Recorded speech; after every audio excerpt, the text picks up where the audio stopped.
What's going on, ladies and gentlemen? Welcome back to ST with Key, another episode outside the lines. But first and foremost, happy holidays, happy New Year, Merry Christmas to all. And any of the holidays that you celebrate, just wishing that it's a positive time for everyone. Before we get into the podcast, I just want to say thank you guys for listening, you guys for watching, you for taking the time to just rock with me on this little journey in terms of like trying to get to where any sports analyst dreams of. So thank you for that. I appreciate that as the year comes to an end. And plans next year, just the plan to be more consistent, but also just like make quality content as well, switching it up on like different platforms and yada yada yada. Things that no one really cares about. But just first and foremost, thank you. Finishing up right now, I'm recording this at the end of week 17, right before week 18 of the NFL season. And it's a lot that's happened over the season, but I don't want to too much of it. We'll do it in the season recap, but just to like start, we're just going to talk about the MVP race and talk about Josh Allen, who should be the favorite to win MVP. And it's so crazy because Josh Allen has always been one of my favorite players to watch. I remember 2 years ago where they opened the season in LA, as the Rams were hanging up their banner. Then Josh Allen dropped like 30 on them. And one thing that I love about Josh Allen is that it's nonstop highlights, but also just like gunslinging. Also it's the gunslinging into the running highlight. That's what it always feels like, is making some crazy throw every game, and then see him run and get a crazy touchdown on the fourth down. And I know people are like trying to give the shine to Lamar Jackson because he's had better numbers, but I think what MVP is like, what other can another player you on the team that you're on and do just as great? I don't think that Lamar would do just as great, because this is a year where everyone, and rightfully so, Stephon Diggs is gone. Gabe Davis, who's a homegrown talent in Buffalo, he left for Jacksonville. The defense was in shambles in terms of a lot of high Jordan Poyer. They all left, and it was time to like give the young stars, maybe not the young stars, but to see how well the talent has developed over the years. You draft a wide receiver in Keon Coleman, you trade for Amari Cooper, a disgruntled wide receiver in Cleveland, and all Josh Allen has done is just put up fantastic numbers and have great games. It feels like, and not to discredit Lamar, but even in a situation where he's still putting up numbers, but much, it's like not as great of he has a great team around him in Lamar Jackson compared to Josh Allen, who has not as great of a team as he's had in the past. And Buffalo is the 2 seed right now, is they're the 3, and they have to climb a little bit uphill, but this is Josh Allen's MVP to lose kind of thing. And the numbers of Josh Allen, and people would talk about, oh, we're getting voter fatigue already. Personally, I just look at it as another player that gets their time, honestly. And I don't know. I just look at that like Lamar. It's not like Lamar has won back-to-back MVPs like Aaron Rodgers did a couple years ago. Lamar won MVP in 2019, and then some time off from injuries. Not time off, but he got injured a little bit. And, Aaron Rodgers took over 2 straight MVPs. Wins one, Lamar wins one last year. And just because people aren't looking to vote for Lamar, it's because Lamar has a better team. I don't like last year Lamar deserved it because he didn't have that great of a team. Had some good players on his team, but not as great of a team as he has now, where you have a wide receiver that you're not even playing in Deontay Johnson, but you have Zay Flowers, you have Henry, Isaiah Likely, and at tight end, and good offensive line, and the defense is going to remain great. But like, is people trying to discredit what has lesser talent for some reason? I think isn't that what MVP is about? It's about, are you the most important player on the team, and what other player in your position would do as you would? Not no one else, I think, in Buffalo could quite do that. Maybe Holmes, maybe Joe Burrow, but I don't look at. I just look at it like there's not many people that can do what Josh Allen has been doing this year. To go beat the Chiefs at home, although it was a loss against the Los Angeles Rams, to make sure that the game was not lost from him. So many different things. Try to write it off. I look at certain sports shows and people are like, well, Lamar's numbers are better.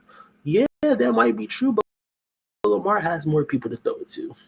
Lamar has a run game that the team is so preoccupied trying to stop the running back, they forget about the quarterback has a read option in this.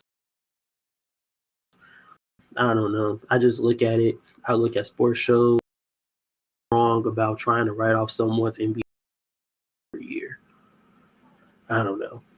Trying to write off MVP caliber year, the hate that people were giving Joe Burrow to start from pretty much till Thanksgiving, where everyone was like, I mean, not everyone, but certain people on certain shows, sports shows, and everything, like, it's Joe Burrow's fault in Cincinnati that can't win games. One of the things that I see in off-season talk and free agency and training camps, and people are always like, not people, but like players will be like, defensive players specifically, they were like, hey, if the offense can just score 20 to give us 24 points, we'll take care of the rest. If the offense can give us 21 points, we'll take care of the rest. And I think all but 2 games, the Bengals have scored have scored over 24 points in all but 2 games, I want to say. And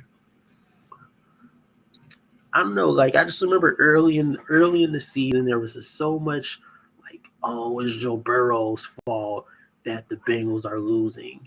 I didn't see it from everybody, but you see it from certain people on certain shows, and you're like, bro, what are you talking about? The Joe Burrow has willed this team to compete. Has willed this team to compete week in and week out. And there's been times where Joe Burrow has led his team to drop 24 points, and he's let them to drop 34 points, and they still have lost those games. And now, obviously, now you see that, the Bengals are on the cusp of the playoffs. And obviously, this could all, by the end of next games, Joe Burrow could easily not even be in the playoffs. But my biggest thing is, I beg to differ that if the Bengals make it to the playoffs, why shouldn't Joe Burrow win MVP? Because he has the best quarterback numbers. He's having the best season. And I don't think that there's many, 2 other quarterbacks that can do what Joe Burrow is doing in Cincinnati with no defensive help, with special teams missing a kick that would have won them the game in Baltimore. With and it's so weird for the Bengals to have the probably the most high-powered offense in the league that plays outdoors, or you could say that the Lions are the most high-powered offense in the league. But I beg to tell you, like, okay, put who up against who, and let's see, like, who goes for the most points. But realistically, I just look at it, and I'm looking at Detroit and the Bengals, where I'm like, these two are the best offense we've seen in the past couple of years. And one of them is a run and pass game offense, and one of them is just strict. And it's just, Joe Burrow can throw for 500 yards if you need him to, but he'll just throw for 400 just to get a job done.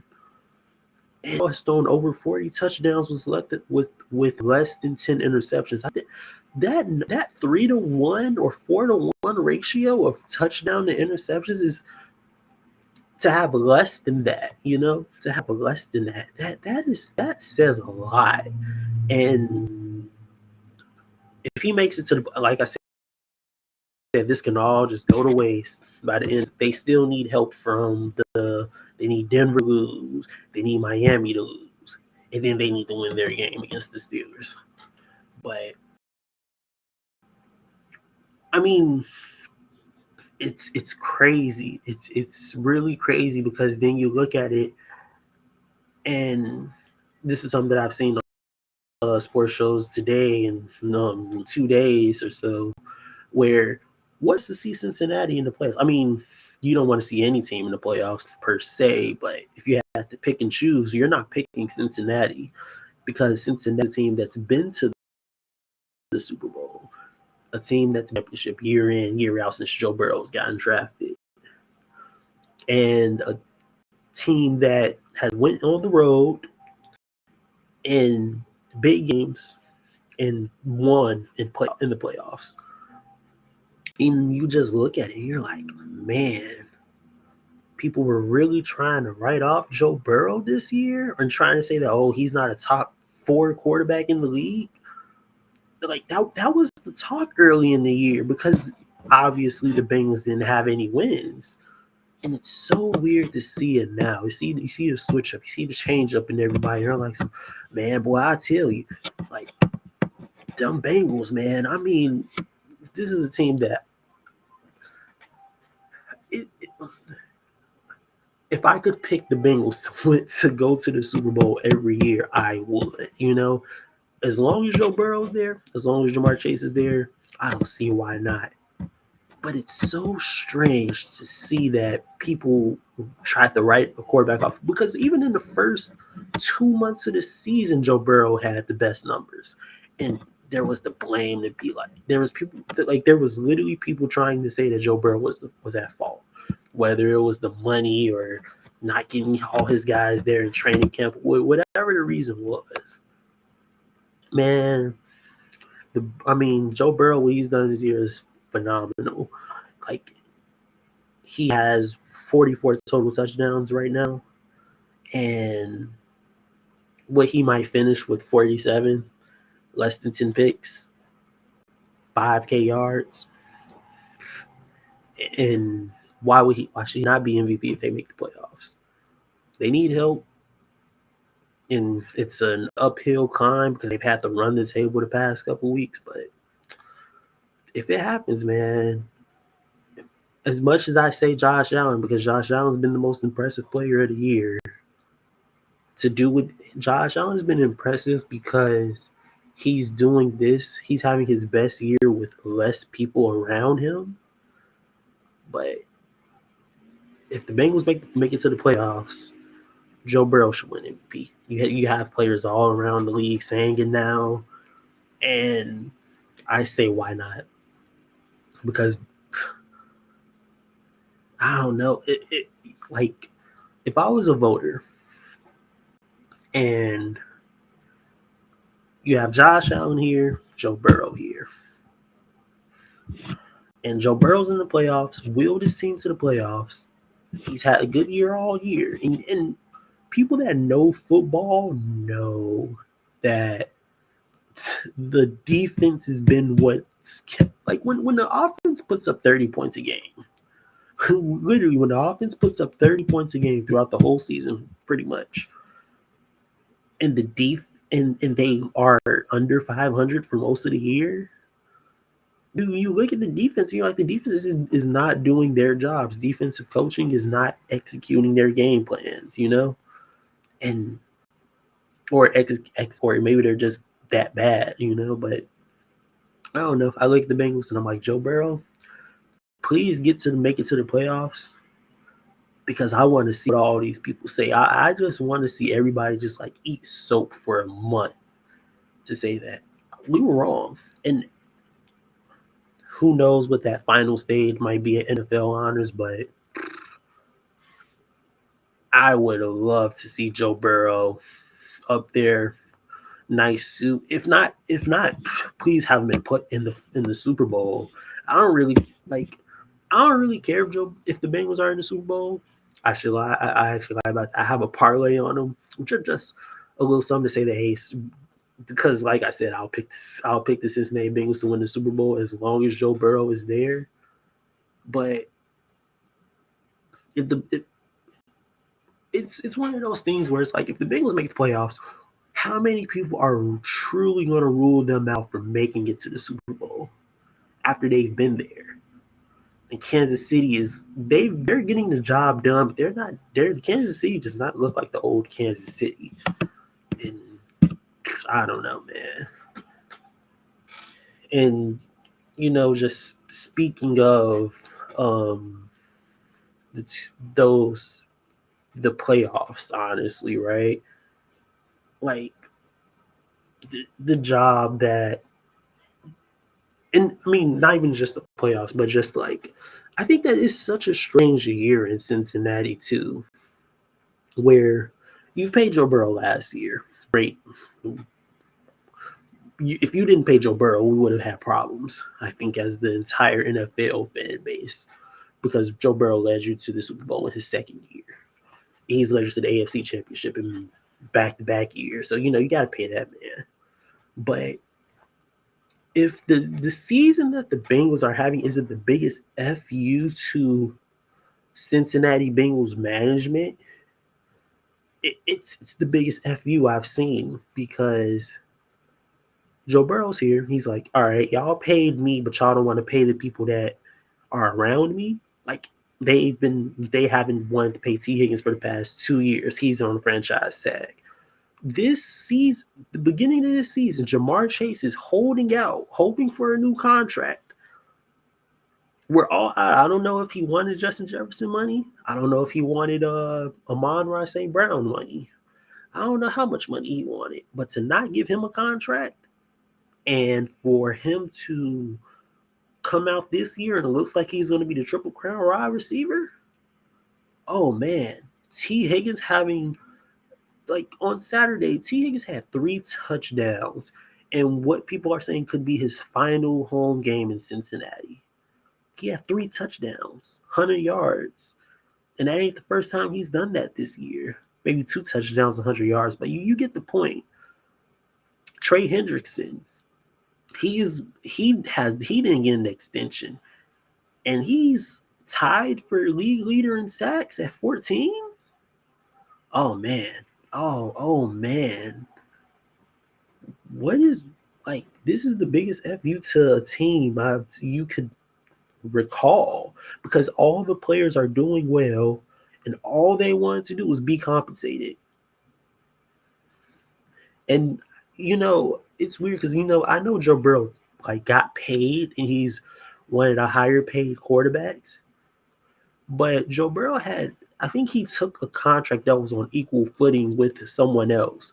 He could have took more, because he did what he did in his first 3-4 years. I mean, the Bengals, for an organization that they say has been relatively cheap, they're going to have, I don't see how they don't break the bank. And that fan base deserves to keep those players, because their games are sold out. They were probably sold out even when the team was bad, and now they're even more packed. Bengals gear all around. Fans travel. You're gonna have to. I mean, I don't know if they're to sell the team, but if you don't, you have to keep one of the wide receivers, and it's probably going to be Jamar, and you're going to have to pay him $37 million a year because you didn't want to pay him 35 when Justin Jefferson got his contract. And if you were to somehow keep T. Higgins, he would need $28 million per year. And if you were to keep Trey Hendrickson, I think he's going to need $28 million per year. And it's so weird because you one thing that people say is that why wait to pay your players? Pay them early, pay them heavy early, so you won't have to worry about these further issues. Because if Jamar Chase was paid the same money as Justin Jefferson, you might be able to make all this cap room work. You might be able to, but or if you paid T. Higgins a handsome contract, maybe you didn't have to make T. Higgins a top paid wide receiver. He just wanted to be paid like a number one. That doesn't mean he has to be number one. He wanted to be paid like a number one. And then Jamar Chase rolls around and he says, hey, I want to be paid as the number one wide receiver. Oh, you don't want to pay me? I'm going to go out and show you. And it's history from there. And it's like, by them not making playoffs, I don't know how much incentives and money they get in terms of the Bengals organization, in terms of how much money they make if they make it to the playoffs or not. But these problems could have all been avoided. And I remember when the season started, they were saying that, because they didn't want to pay none of their big time players besides Joe Burrow, which they had no choice but to do. But they said that who would you be surprised if bad karma comes on the Bengals for not paying their best players? I mean, obviously we all want to see. I think that the average NFL fan wants to see the Bengals in the playoffs for the sake of a better game. But I mean, they did it to themselves, kind of, right? I mean, who knows? I mean, they're gonna have to break the bank at the end of the season, and that's on them. It's crazy to think about. Enough said about that. I just wanted to get into some of the biggest surprise teams of the year. I mean, obviously there's still a week to go, but I think that these three teams are the biggest surprises of the year per se. And I wanted to start with the Pittsburgh Steelers. And I think that you'd be foolish to say that you expect the Steelers to be under 500 because Mike Tomlin does nothing but win games. But I think that what surprises me about it, right? As a Bears fan who loved Justin Fields, right? To see Justin go in to Pittsburgh, start off 4-2, he played phenomenal in that Indiana game to lead them to almost come back. And he played pretty good throughout the time, but just like I think that when you're a quarterback learning a new offense, there's going to be struggles. You're gonna wish that you were perfect, but there's gonna be struggles. There's gonna be a couple hiccups in the road and everything. But Justin played great the first 6 games, 4-2. Like, man, who would have thought that coming into the season that Russell Wilson would have got hurt and then Justin Fields would have balled out for the most part, right? And then it's just like to have the guts to say, you know what, we're gonna go with a different guy to take over in Russell Wilson. And then Russell Wilson has only lost 2 games since, Excuse me. Or Russell Wilson's lost 3 games now. I want to say, yeah, he's lost 3 games now. But to maintain that winning pedigree and the culture of just winning the defense is always going to be good under Mike Tomlin. I haven't seen him have a bad defense. But it's something about the Steelers in terms of this year. I mean, for the most part, they held on to the division lead. It looks like Baltimore is going to get that now. But, I mean, the job that the Steelers have done this year in terms of being a prolific offense, you could say. Not the greatest offense, but, you know, the Steelers are going to put 20 points up, you know. Run game is there. Offensive line has been playing good. The spread of receivers, the growth of George Pickens, like, it's been great to watch, honestly. That's why they're a surprise team, because I thought they would have been the same mediocre Steelers, but this year they're a threat. And don't be surprised that if the Steelers were willing to say, hey, Russell, we'll give you the starting job week 7 or week 8, whenever they did it, right? Don't be surprised if they put Justin Fields in the playoffs, because they're in the playoffs and they're going to be playing, I think they're the 5th seed, so they might be playing in Houston. Maybe. Let's see the standings, actually. Let's just share screen.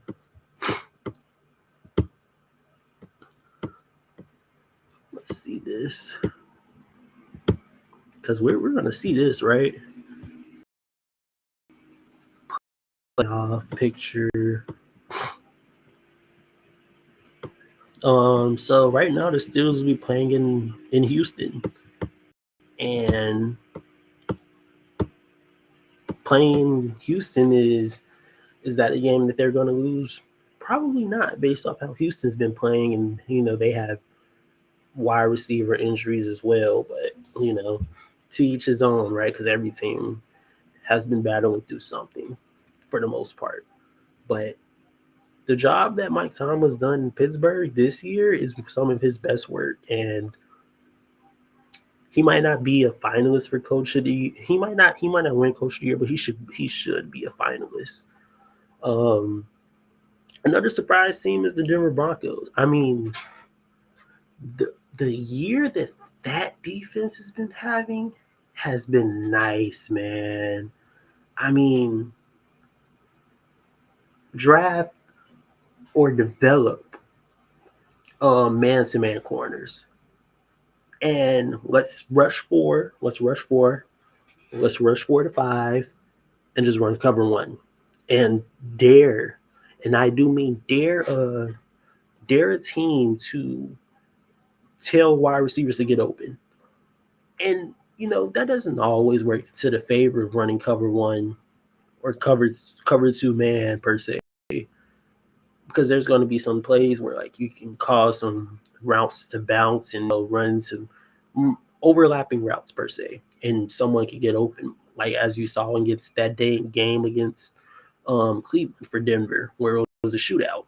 But man, that defense has been good, getting sacks. And to have 2 DPOYs on your team potentially, I mean, not potentially, because obviously only one person can win the award, but to have 2 DPOY candidates in Nick Bonitto and Pat Surtain, I mean, Pat Surtain has been a shutdown corner. I mean, you see Pat Surtain get paid, and he's shown you why he was paid handsomely, right? Nick Bonitto coming out of nowhere, linebacker. Oh, let me get you some sacks. Let me get you some interceptions. Let me give you 2 pick sixes on the year. Man, right? And the job that Vance Joseph has done in that defense is phenomenal. I mean, you have to be one of the best defenses to keep a team that has a rookie quarterback afloat to start, right? Until that rookie quarterback starts to get into a groove per se, like Bo Nix has done. And whether their offense is a vertical offense or a check down offense, he's executing that offense to a great ability under Sean Payton. And give Sean Payton credit too. Like, not many people picked Denver to make the playoffs. I did. I mean, and But a lot of not people would say they were going to be in fourth place, but Denver was going to be a little bit more competitive. You're not drafting top 10, you're drafting top 12, and that defense is real. We knew that going into the year, but keeping it afloat, and obviously Bo Nix not making many mistakes is big, right? And you have some games where you almost win big ones, like you almost beat the Chiefs, besides a blocked field goal. You almost beat the Chargers 2 weeks ago or a week ago. Competed with the Chargers, and that's a division rival. It's a couple big wins away from being the 5th seed, right? But now they obviously they're in a little bit of a predicament where they control their own destiny, but it's hard, right? So that's always a big thing. But the Broncos have been phenomenal this year. Nothing flashy, but nothing that is telling you, oh, this is a bad team. Like, this is a good team, and the future is bright with Denver with a new quarterback. And as long as Sean Payton is there coaching him up, I don't see why the Broncos wouldn't be relevant. And then I think the biggest surprise team is the Minnesota Vikings. I mean, 14 wins on the year. Sam Darnold. I mean, what? Sam Darnold? Like, this guy was just the backup for 2 years, right? But I think that comes down to just, hey, coaching up your quarterback, right?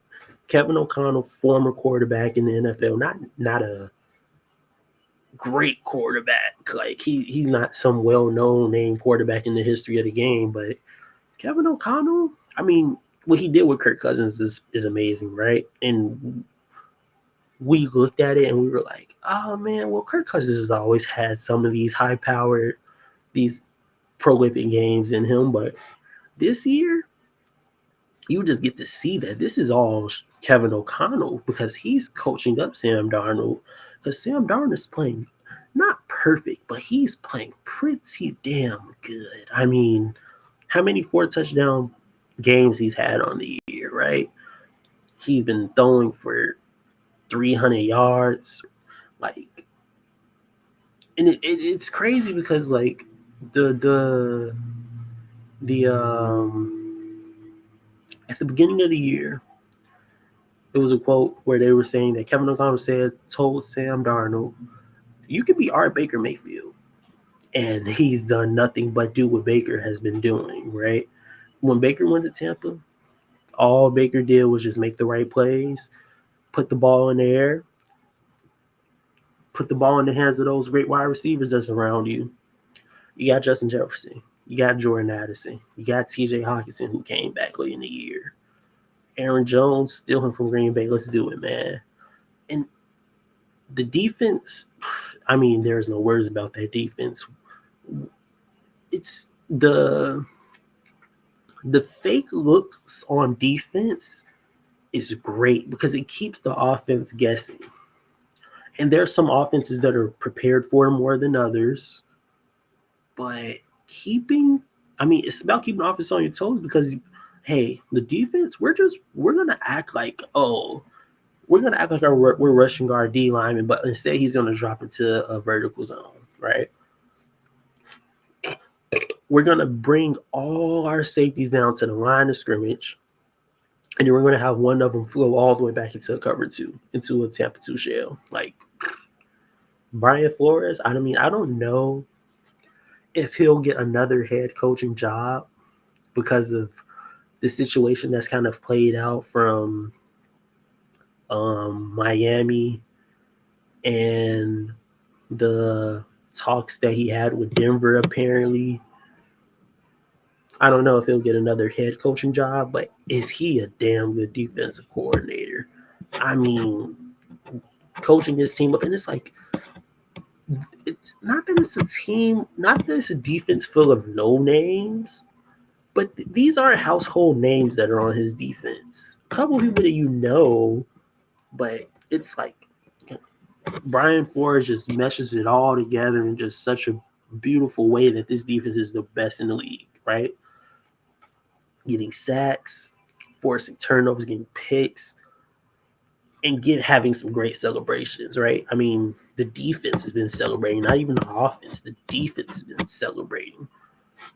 And it's phenomenal what the Vikings are this year. And I really hope that they can do this for more years to come, because the word is that the NFC North is the best division in football. And as a Bears fan, I wouldn't have it any other way. Because when our time, I mean, obviously I'm a Bears fan, but like when our time comes, and it's coming soon, I want us to be battle tested when we get to the playoffs. I want us to have gone through some of these high power teams that are well coached. I want that. If I'm a Bears player, I don't want to leave this division. I want to take out all these big dogs, and who knows? I mean, and then Minnesota of all teams, it has a chance at the 1 seed this upcoming weekend against the Lions, right? Um, it's kind of great to see, because and, that's why I like this division too, because it's like, how many divisions come down to that final week? How many divisions come down to that final week? And what makes it even better, it's for the 1 seed. It's for that bye week, right? I mean, both teams have already clinched their division. I mean, clinched the playoff spot. But to be battling for the division for the 1 seed, that just lets you know that, hey, this year has been one of the best years for the NFC North. And then the Packers are just looking on the outside because they have lost every division game besides the ones to the Bears, obviously. But the Packers are just looking like, man, we're battle tested too.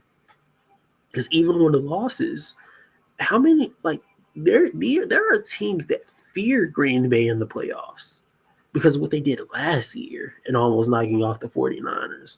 And I mean, if, is there even a proper way to say that Green Bay whooped Dallas's ass? I mean, I don't think that that's a good enough to say, but like, Green Bay beat Dallas badly last year. And this year, Green Bay has done nothing but win big games besides the division games, but they've competed in all of them. They competed in all the division games. Not one division game has been a blowout now. It's come down to the fourth quarter. And it's like, man, obviously, I want the Bears to do better, but it's like, what better division to be in, and hopefully to be able to take out all these teams, right? Man, but I mean, not that I'm trying to cut a promo for this week 18 game as this, because it's going to be the Sunday night game, not to cut a promo or anything, but this game is going to change the landscape for the NFC. Because the NFC, let me tell you something. The NFC is always, for the past, what? The NFC for the past, I want to say 10 years or so. I'll say this, ever since the Legion of Boom, not that they died, but ever since the Legion of Boom ripped apart, right? The NFC's been one of, they say the AFC's been the top dog. And with the division game for the 1 seed coming up, and it's not like every other team in the NFC is a under 500 team or barely 500. Like, no, every team has 10 wins for the most part. I think the only team that doesn't have 10 wins is the Buccaneers, but they'll probably finish with the 10th win this upcoming week, right? Against the Saints. But this game, because it's like, and everybody's gonna play. Everybody's gonna play. You have no choice but to have everybody play, because it's for the 1 seed. It's not just for the division, it's for the 1 seed, right? And I don't know. I just think that this game is gonna be great for it's gonna be great for the NFC in the future, because whether Sam Darnold stays or goes, we are seeing two teams that are gonna be 14 wins. 14, I think I think they're gonna be 14 to 15 wins. Or 14. Yeah, they're gonna be 14 wins, and they're gonna be the fifth seed. And that says a lot. That to me that says a lot. Excuse me. And I don't know. I just think this is going to be one of the best games of the year in the NFL, and it's perfect warm up for the playoffs. It's perfect. It is perfect. I mean, man. But I love the NFC North. I can't. The future is so bright. Jordan Love's here in Green Bay. Caleb Williams is here in Chicago. Sam Darnold or JJ McCarthy, but they have a coach in Kevin O'Connell. Jared Goff's in Detroit with Dan Campbell. I'm excited. I am so excited to see what the NFC keeps on going to be out, even with the NFC North. I'm just excited because obviously every team's going to be trying to bite off the heads of the NFC North. If these teams are going to be this good, these quarterbacks are going to be this good. All that's missing is a good coach in Chicago, right? And then the Bears are relevant, right? Because they have the team to be relevant. So, I mean, as far as I'm concerned, NFC, let's do it, man. Because it's been long overdue with all the chit chat about, oh, the AFC is better and this and that and this, that, and the third. So let's just NFC. Let's keep doing it, man. I've been very proud to be an NFC guy this year. So I'm excited. I'm excited, right?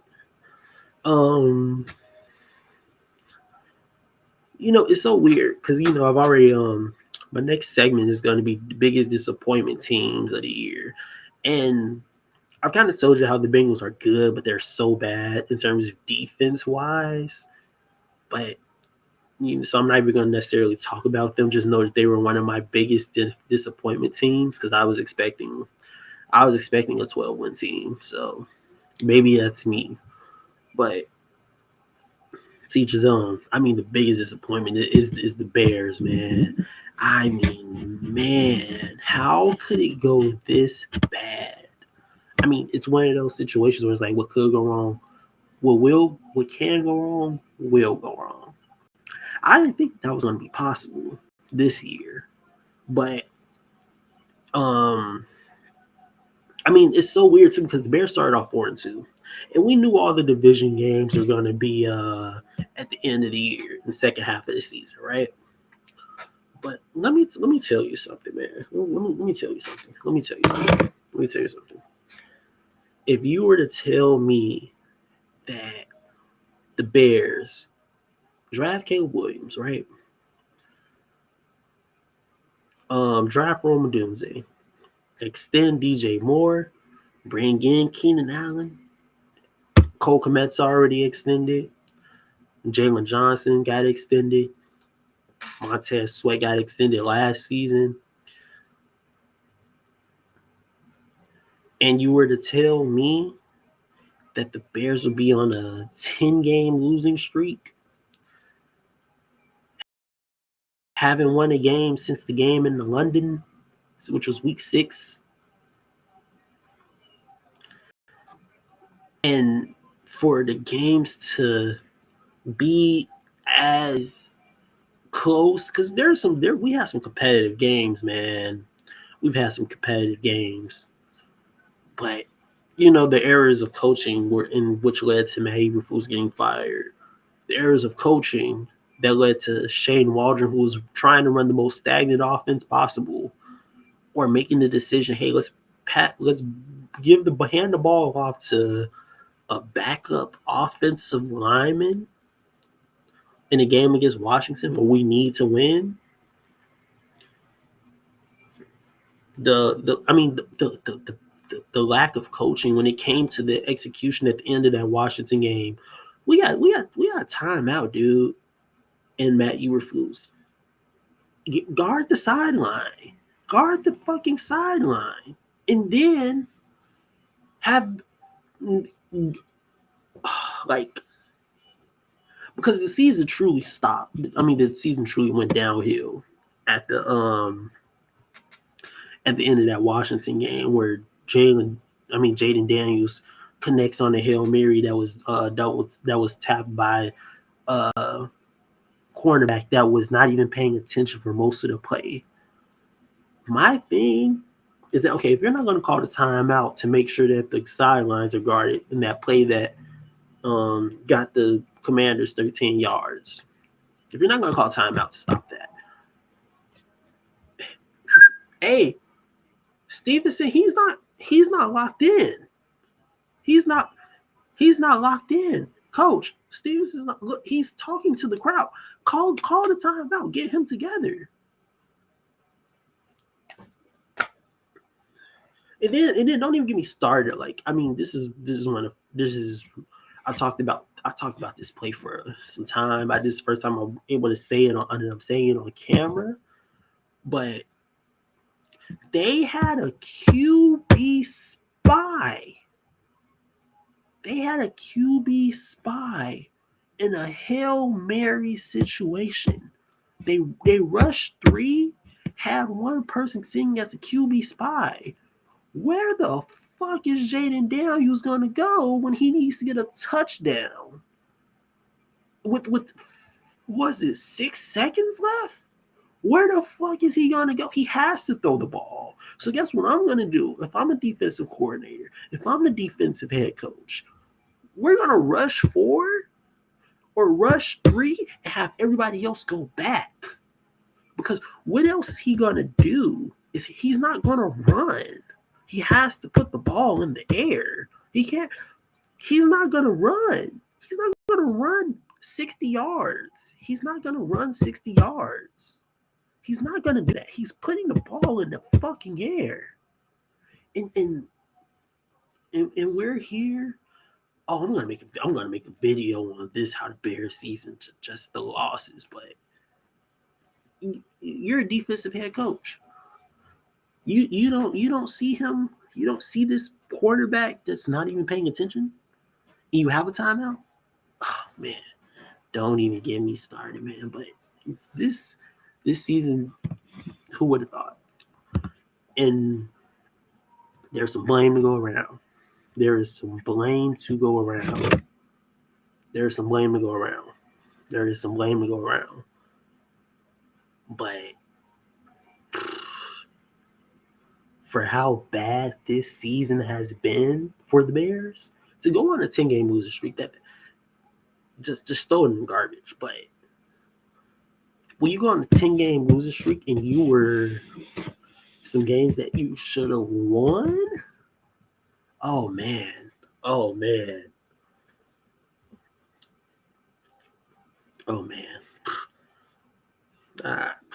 I can't even. Stay tuned for a video on an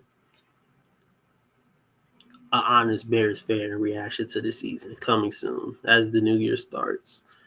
I'll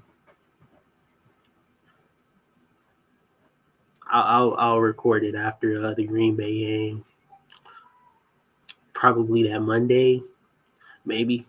We'll see.